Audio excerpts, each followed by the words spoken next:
દુર્યોધને દાદા ભીષ્મને મેણું માર્યું. આ ભીષ્મની કથામાંથી એક ઉપદેશ બહુ મોટો લેવા જેવો છે. કે પરમાત્મા પાસે કશું માંગવાનો વારો આવે તો આપણે શું માંગવું જોઈએ? પ્રભુ પાસે શું માંગી શકાય? એ તો બધું જ દેનારા છે. અકારણ કરુણા વરણાલય છે. કારણ હોય અને કોઈ કરુણા કરે તો એ સામાન્ય છે. આપણી પાસેથી કશી અપેક્ષા હોય ભવિષ્યમાં અને આપણને મદદ કરે તો એ સામાન્ય છે.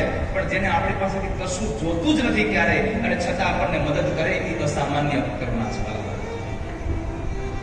પરમાત્મા અકારણ કરુણા દર્શાવે છે.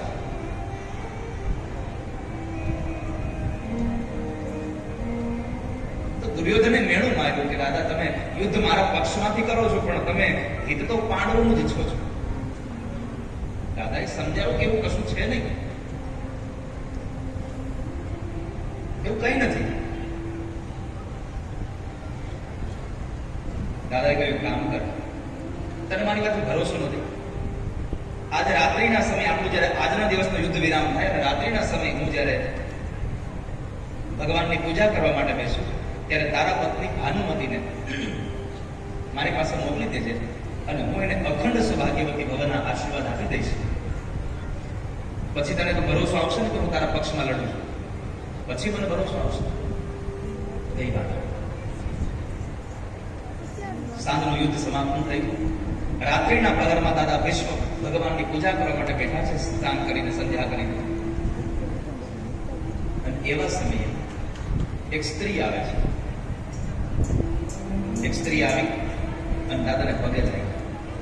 દાદાએ કીધું અખંડ સૌભાગ્યવતી.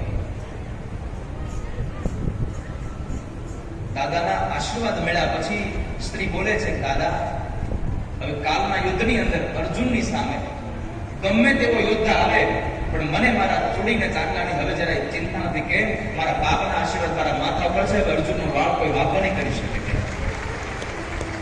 દ્રૌપદીનો અવાજ સાંભળો, દાદાની આંખો ખુલી ગઈ. દાદાએ કીધું કે દ્રૌપદી તું અહીંયા?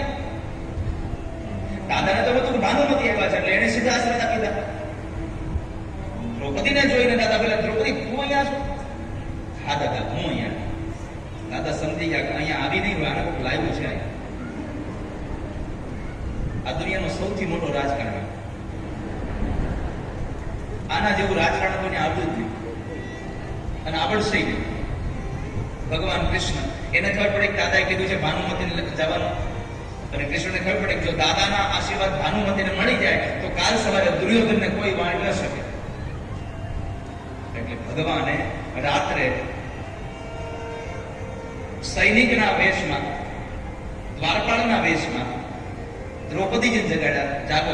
દ્રૌપદી કીધું કે અત્યારે ચાલો જલ્દી, કઈ પૂછો નહીં, જલ્દી ચાલો.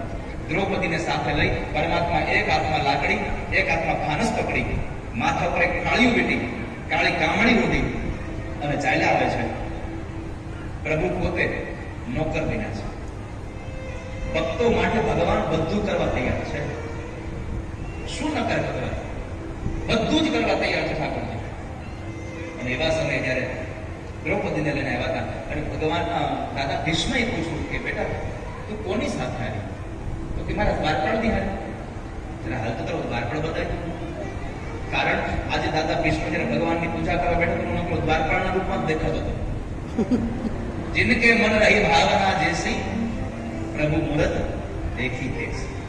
જેના મનમાં જે ભાવના હોય એવી એની મૂર્તિ હોય છે. તો દાદા ભીષ્મ દ્રૌપદી સાથે આવે છે અને ભગવાન જોઈ ગયા દાદા આવે છે એટલે ભગવાન જરા નીચે જોઈ ગયા, ઓળખી ન જાય. એટલે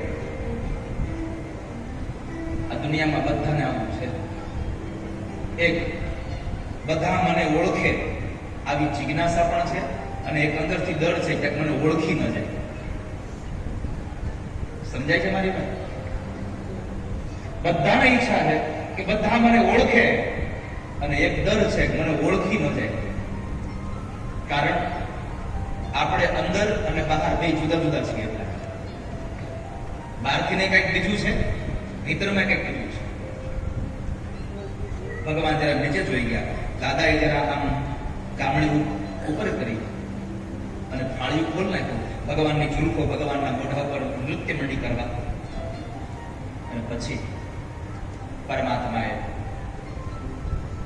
ભીષ્મએ જે પોતાના હાથનું ફાનસ આમ નજીક લઈને જોયું ને ભગવાનને જોયા અને દાદાએ કીધું, પ્રભુ તમે આ પરિણામ આપો મારી ભક્તિ, મને છેતરો તમે, મારી સાથે કપટ કર્યું. ભગવાન બોલ્યા છે, દાદા મેં તમારી સાથે કપટ નથી કર્યું, પણ ધર્મને બચાવવા માટે મારે જે કરવું પડતું હતું મેં કર્યું છે. પણ તમારી ભક્તિથી બહુ રાજી થયો છું. તમારે જે માંગવું હોય તે માગી લો, હું તમને આપવા તૈયાર છું. સવારે યજ્ઞ માર્યું છે અને એ બેયના સમયની વચ્ચે કૃષ્ણ આવીને એમ કહે છે, દાદા માગવું હોય માગી લો, હું તમને આપવા માટે તૈયાર છું. હવે તમે ખાલી મને એ કહો કે આવતીકાલે તમે 2-5 કરોડની લોટરીની ટિકિટ લીધી હોય અને એનો ડ્રો કાલ સવારમાં હોય ને કાલ સાંજે રાત્રે તમને ભગવાન આવીને પૂછે કે તારે શું જોઈએ છે, શું માંગો છો? સીધી વાત છે, પ્રભુ કાલ સવારનો ડ્રો ખુલે તો ટિકિટ મારી નીકળે એવું કરજો. આપણી માંગણી જ આ હોય છે. તો દાદા ભીષ્મએ માંગવું જોઈતું હતું કે કાલના યુદ્ધમાં અમારી જીત થાય, આવું ભગવાન આપો. પણ દાદાએ કહ્યું કે કુરુક્ષેત્રના મેદાનના યુદ્ધમાં અમે ન જીતે તો કાંઈ નહીં પ્રભુ, મારા જિંદગીનું યુદ્ધ જીતી જાઓ, એટલા માટે મારા મરણના સમય મારી સામે આવી ઉભા રહેજો.